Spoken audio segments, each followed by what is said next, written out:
बार उन्होंने कहा है कि हम लोग 1 करोड़ बिहार के युवाओं को नौकरी और रोजगार देंगे। उस दिशा में भी अन्य विभाग के साथ साथ समाज कल्याण विभाग भी काम कर रही है। और बुनियाद केंद्र जो सक्षम सोसाइटी के माध्यम से संचालित है, वहाँ अभी आउटसोर्सिंग कंपनी के माध्यम से लोग काम कर रहे हैं। उसको हम लोग संविदा के माध्यम से बहाल का प्रक्रिया शुरू किए हैं और उसके तहत भी 1500 से ज्यादा लोगों को हम लोग शामिल करेंगे।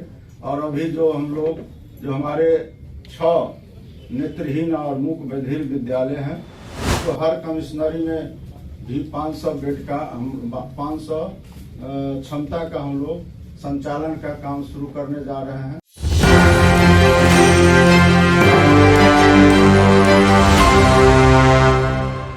नमस्कार, आप देख रहे हैं एक न्यूज़ 24। मैं मनीष आपके साथ। आज समाज कल्याण विभाग द्वारा आईपीआरडी में एक प्रेस कॉन्फ्रेंस रखा गया, जिसमें समाज कल्याण विभाग के मंत्री मदन सहनी उपस्थित थे। उन्होंने यह बताया कि समाज कल्याण विभाग का मतलब सिर्फ आंगनबाड़ी नहीं होता है। इसमें वो भी लोग आते हैं जो वृद्धजन होते हैं, विकलांग होते हैं, दिव्यांग होते हैं, जो गर्भ अवस्था में होते हैं, जो बच्चे जन्म नहीं लेते हैं, वो भी समाज कल्याण विभाग में आते हैं। क्या कुछ कहा उन्होंने, सुनिए पहले हमारे वीडियो को। समाज कल्याण विभाग के अन्य सभी पदाधिकारीगण और विशेष रूप से जो सूचना एवं जनसंपर्क विभाग, जिन्होंने ये कार्यक्रम आयोजित की है, और आप सभी आए हुए प्रिंट एवं इलेक्ट्रॉनिक मीडिया के सभी साथियों का मैं अपनी ओर से हार्दिक अभिनंदन और स्वागत करता हूं। आप सभी को हम लोग देख रहे थे जब हमारे सचिव महोदया के द्वारा और जितने हमारे निदेशक हैं उनके द्वारा जो विभाग का विस्तार से, या हम लोग कहें सचिव महोदया ने कहा संक्षिप्त रूप से, तो जब संक्षिप्त रूप से हम लोग बता रहे थे तो आप लोग को लग रहा था कि कितना योजना चल रहा है और ये कब समाप्त होगा। जितना हमने आपके चेहरा को देख के रीड किया है, और आप इसी से अनुमान लगा सकते हैं कि समाज कल्याण विभाग कितने व्यापक रूप से और कितने तरह का योजना संचालित करती है। हम लोग को शुरू में लग रहा था कि समाज कल्याण का मतलब लोग सिर्फ आंगनबाड़ी केंद्र से समझते हैं, और आज भी बहुत सारे लोगों को यही लगता है कि यहाँ सिर्फ आंगनबाड़ी केंद्र के माध्यम से बच्चों को लाभ पहुंचाया जाता है, पोषाहार पहुंचाया जाता है।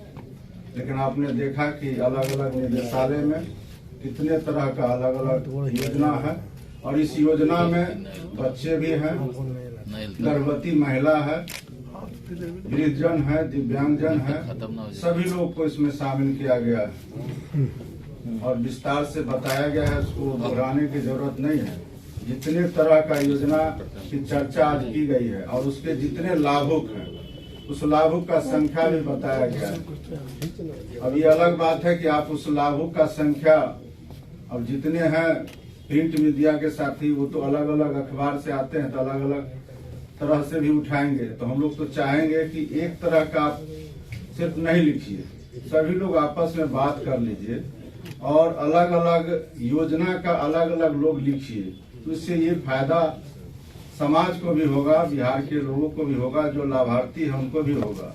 और जो हम लोग समाज कल्याण विभाग का संचालन अलग अलग निदेशालय के माध्यम से करते हैं, उनको भी लगेगा कि नहीं, हमारे काम को भी लोगों तक पहुंचाया जा रहा है। तो उसको विस्तार से बताया गया है, आंकड़ा भी दिया गया है।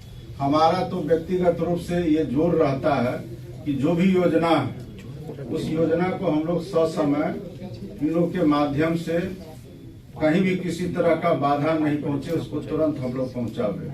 जैसा कि हमारे योगेश सागर जी ने चर्चा किया आंगनबाड़ी केंद्र का, और वहाँ जो बच्चे नामांकित हैं 3 साल से 6 साल के बच्चे, उनको हम लोग पहले इसी प्रेस कॉन्फ्रेंस में हम लोग यहीं उपस्थित हुए थे। उस समय हम लोग के एसीएस थे, उनके पास हम लोगों ने कहा था कि हम लोग अब ये खिचड़ी से बाहर बच्चों को निकालना चाहते हैं। जितने भी स्कूल हो या आंगनबाड़ी केंद्र हो, वहाँ खिचड़ी का प्रचलन था।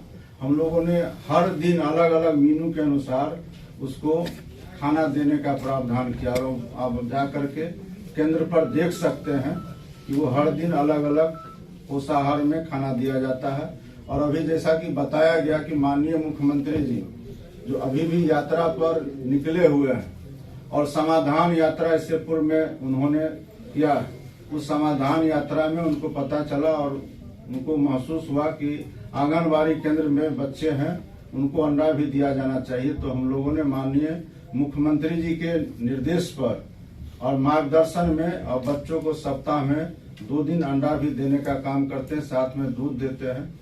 और यही कारण है कि आज बिहार के अंदर में जो कुपोषण का प्रतिशत है वो घटा है और इसको और भी हम लोग घटाने के लिए हमेशा प्रयासरत रहते हैं। समाज कल्याण विभाग सिर्फ जन्म से लेकर के मृत्यु तक नहीं, बल्कि जन्म से पूर्व जो बच्चे गर्भ में पल रहे होते हैं उनके लिए भी काम करती है, उनको भी योजना का लाभ पहुंचाने का काम करती है।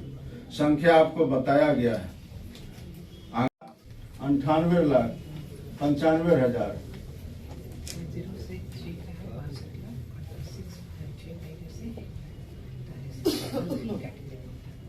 वो इतने संख्या में बच्चे को लाभ पहुंचाया जाता है। प्रधानमंत्री मातृ वंदना योजना, उसके तहत भी 2 लाख से ज्यादा महिलाओं को इसका लाभ दिया जाता है। और उसमें जो प्रथम बच्चे होते हैं, चाहे वो बालक हो या बालिका, उसमें 5,000 की राशि दी जाती है। और दूसरे बच्चे अगर बालिका कन्या तो उसमें 6,000 की राशि दी जाती है। और कन्या जन्म को बढ़ावा देने के लिए ये व्यवस्था किया गया है। कन्या उत्थान योजना के तहत भी जन्म लेने पर 2,000 की राशि और उसका आधार से रजिस्ट्रेशन कराने पर 1,000 की राशि दी जाती है। तो ये सारे काम चल रहे हैं। बुनियाद केंद्र की चर्चा की गई है। बुनियाद केंद्र में और माननीय मुख्यमंत्री जी का जो आप सभी को मालूम है कि 2020 से 2025 तक उन्होंने कहा था कि हम लोग 10 लाख नौकरी और 10 लाख रोजगार देंगे। तो उसके बदले में उन्होंने लगभग 12 लाख नौकरी और 38,000 रोजगार देने का 38 लाख रोजगार देने का काम किया है। इस बार उन्होंने कहा है कि हम लोग 1 करोड़ बिहार के युवाओं को नौकरी और रोजगार देंगे। उस दिशा में भी अन्य विभाग के साथ साथ समाज कल्याण विभाग भी काम कर रही है। और बुनियाद केंद्र जो सक्षम सोसाइटी के माध्यम से संचालित है, वहाँ भी आउटसोर्सिंग कंपनी के माध्यम से लोग काम कर रहे हैं। उसको हम लोग संविदा के माध्यम से बहाल का प्रक्रिया शुरू किए हैं और उसके तहत भी 1,500 से ज्यादा लोगों को हम लोग शामिल करेंगे। और अभी जो हम लोग जो हमारे 6 नेत्रहीन और मूक बधिर विद्यालय हैं, उसको हर कमिश्नरी में भी 500 बेड का 500 क्षमता का हम लोग संचालन का काम शुरू करने जा रहे हैं। और इसमें भी हम लोग पदों का सृजन किए हैं, उसमें भी बहाली किया जाएगा।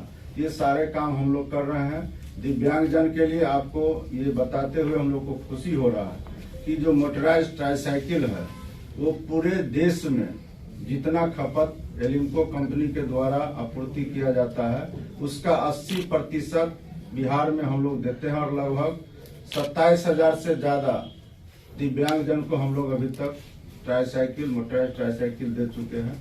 और जैसा कि आपको बताया गया कि दिव्यांगजन को उद्यमी योजना में भी शामिल किया गया है।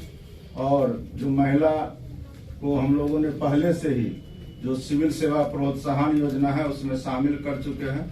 एक कार्यक्रम में भी हम लोग उनको जो यूपीएससी अंतिम रूप से सफल हुई थी तो 5 उस समय, अब तो संख्या बढ़ गया है, उस समय 5 जो है महिला यूपीएससी में कंप्लीट की थी। एक कार्यक्रम में उनको हम लोग बिहार के अंदर सम्मानित भी करने वाले थे। संजोग से उस समय फ्रांस या कहीं के राष्ट्रपति का निधन हो गया था तो वो कार्यक्रम रद्द हो गया था। तो हम लोग सभी दिशा में काम कर रहे हैं। हम लोग सिर्फ आपसे यही अपेक्षा करें, खास करके जो भी चर्चा हमारे धर्मेंद्र जी कर रहे थे पेंशन के बारे में, तो उसके बारे में हम थोड़ा सा स्थिति स्पष्ट करना चाहते हैं। ये जो सामाजिक सुरक्षा पेंशन योजना है 1995 से संचालित है और 2005 तक इसमें जो बेनिफिशरीज है उसकी संख्या मात्र 12 लाख थी। और 2005 से अभी तक आपको बताया गया कि 1 करोड़ 16 लाख है। और इसमें भी आपको 200 रुपया मात्र उस समय मिल रहा था। 400 रुपया भी माननीय मुख्यमंत्री आदरणीय श्री नीतीश कुमार जी के द्वारा ही किया गया और 400 से 1100 रुपया भी उन्हीं के द्वारा किया गया। और सबसे ज्यादा आपको जो आंकड़ा लगेगा कि जब मुख्यमंत्री वृद्धजन योजना की, तो जैसा कि आपने सुना, उन्होंने बताया कि समाज कल्याण विभाग में वो लोग भी आते हैं जो जन्म नहीं लेते हैं, जन्म से पहले, जन्म के बाद, जन्म से पहले, मृत्यु के बाद तक वो लोग हैं, वो भी आते हैं समाज कल्याण विभाग में। ऐसे लोग समाज कल्याण विभाग में आते हैं। समाज कल्याण विभाग का मतलब ये होता है कि आंगनबाड़ी में जो बच्चे पढ़ते हैं वो आते हैं। आंगनबाड़ी में ये भी होता है, हमारे माननीय मुख्यमंत्री द्वारा जी एक पहल किया गया था जिसमें आंगनबाड़ी में हफ्ते में 1 दिन अंडा दिया जाता है और 1 दिन भुने हुए चना दिया जाता है। बाकी ऐसे ही तमाम खबरों के लिए बने रहे एक न्यूज़ 24 के साथ। मनीष कुमार की रिपोर्ट, पटना।